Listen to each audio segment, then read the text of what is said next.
Hi, welcome back to video 2 of my Google Analytics presentation.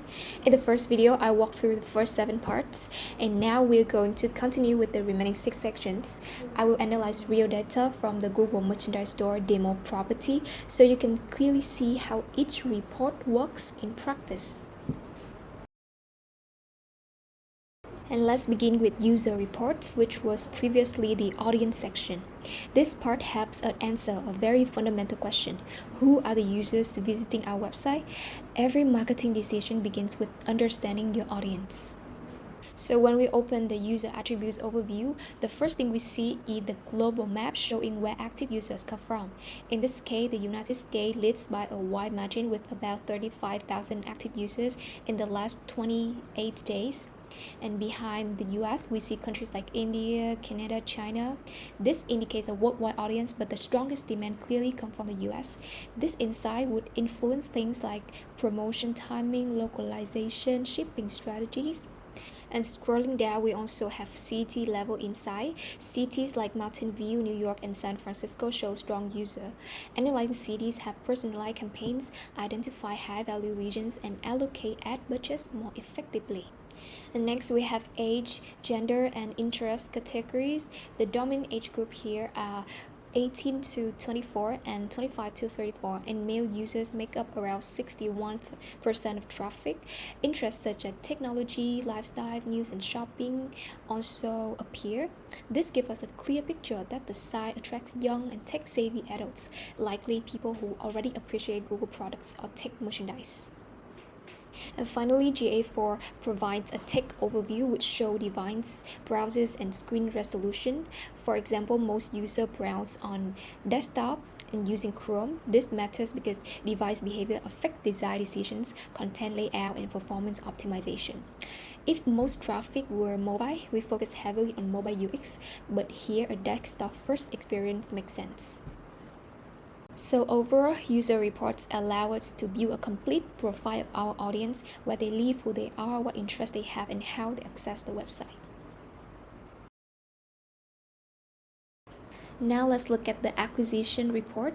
The first thing I noticed is that although the site has 65,000 active users in the last 28 days, almost 80% of them come from only 2 channels, direct and organic search. This tells us that the store depends heavily on brand familiarity and SEO rather than paid marketing. It also means that the brand already has strong awareness. People either search Google much or directly type the URL. Moves to the user acquisition. What's more interesting is the quality of each channel. When I look at the engagement time and the key event rates, I noticed that although the paid search users has lower engagement time than direct users, they have a higher key event rate. So I would recommend shifting more budget into paid search because those users behave more like potential buyers. Another important insight is from the referral traffic. Even though referrals bring fewer users, the engagement time is really high. So this suggests the partners are sending very intentional traffic.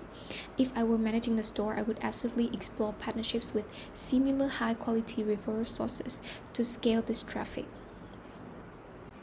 Finally, in the traffic acquisition reports, paid search show a 67 engagement rate, the highest among all channels in the top 5. Even though paid search volume is smaller, the behavior suggests a strong ROI opportunity. If the business wants more conversions, this is likely the most efficient channels to invest in. Moving to the engagement report, the first big signal in the overview is that the average online active user engagement is around 2 minutes 9 seconds, and that's fairly healthy. It tells me users are not just learning and leaving, they are scrolling, browsing, and interacting with products. But it also means the store has only a short window to convince people to add something to cart. When I look at the events data, the actions like view item list, pay view, review item dominate the total volume. This shows users are primarily in browsing mode. They explore categories and view products, but deeper intent actions like select item or add to cart drop sharply, and this gap is where revenue is being lost. One insight that stands out is the difference between view item and select item events. There are over 110,000 view item events, but only around 91,000 select item events. That means roughly 20% of users who view a product don't click to it. This usually indicates issues like weak thumbnails, unclear pricing, or low product appeal from the listing page. Another major signal comes from the landing page report. Shop New performs surprisingly well with high engagement time and a strong share of new users. This suggests that featuring new product is an effective hook, and the store could benefit from pushing news arrivals more prominently. Over engagement is not the problem. Users are active and exploring. The issue is converting that engagement into meaningful actions, add to cart or purchase, which is exactly where optimization should focus.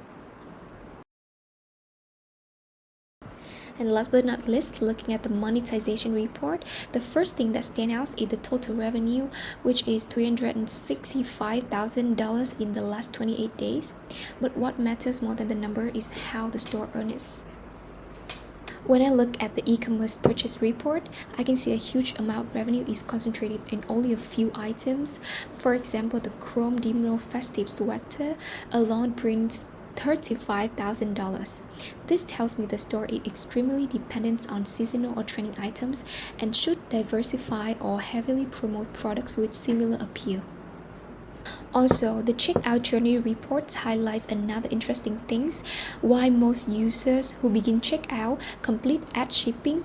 Nearly 30% drop off at the payment step, and that's a major signal that payment experience need improvement, whether it's loading times, form complexity, or unexpected fees.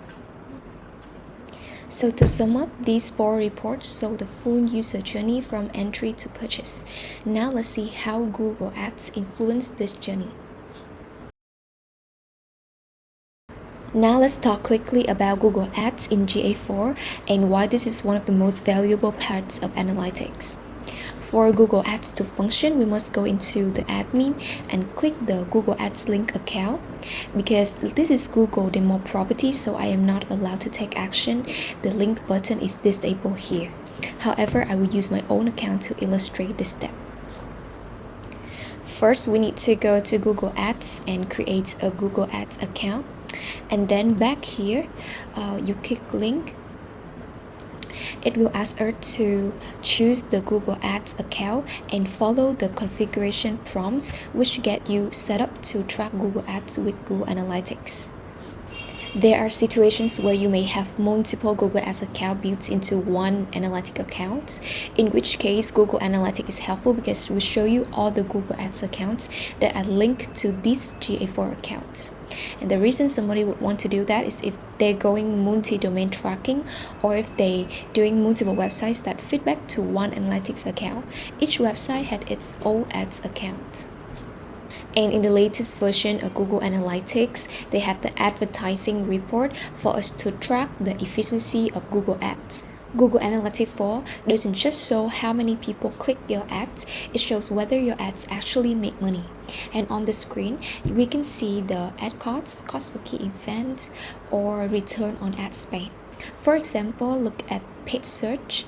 It gives us a return on ad spend of 22.6. That's extremely efficient. So overall, GA4 turns Google Ads from guessing into optimizing. You spend more on what works and stop paying for what doesn't. Now we'll talk about the admin panel. This is basically the control center of GA4, the place where we manage how data is collected, who can access it, and which Google products are connected to the property. First, on the left in the account setting, this is where we manage user permissions. This is where we decide where someone can view, report, edit, setting, or just analyze data. It's important for security and teamwork. In the property settings column, we control the most important tracking features. This include data stream, where we get the measurement ID, which I have mentioned before, data collection, data retention, which decides how long GA4 keeps our data. And in the textbook, Christopher also recommends setting data retention to 14 months, so we don't lose important historical insights. And finally, the product link section allows us to connect GA4 to tools like Google Ads, Search Console, BigQuery Link, and Merchant Center. When these two are linked, GA4 can bring in ad costs, keyword data, and search performance, giving a much more complete picture of the user journey. So overall, the admin panel may look technical, but its purpose is simple. It keeps our data clean, our property connected, and our account secure. And this brings us to the end of both videos. So to wrap up, I think GA4 is a very powerful tool. It's always updated to optimize user experience. GA4 focuses on the full user journey, so it's important to look at how people move through the funnel instead of only checking basic numbers. To utilize this tool effectively in the near future, for me, I would track meaningful events, watch for patterns in drop-offs, and make small improvements based on what users actually do. And that's also the end of this video. Thank you so much for watching.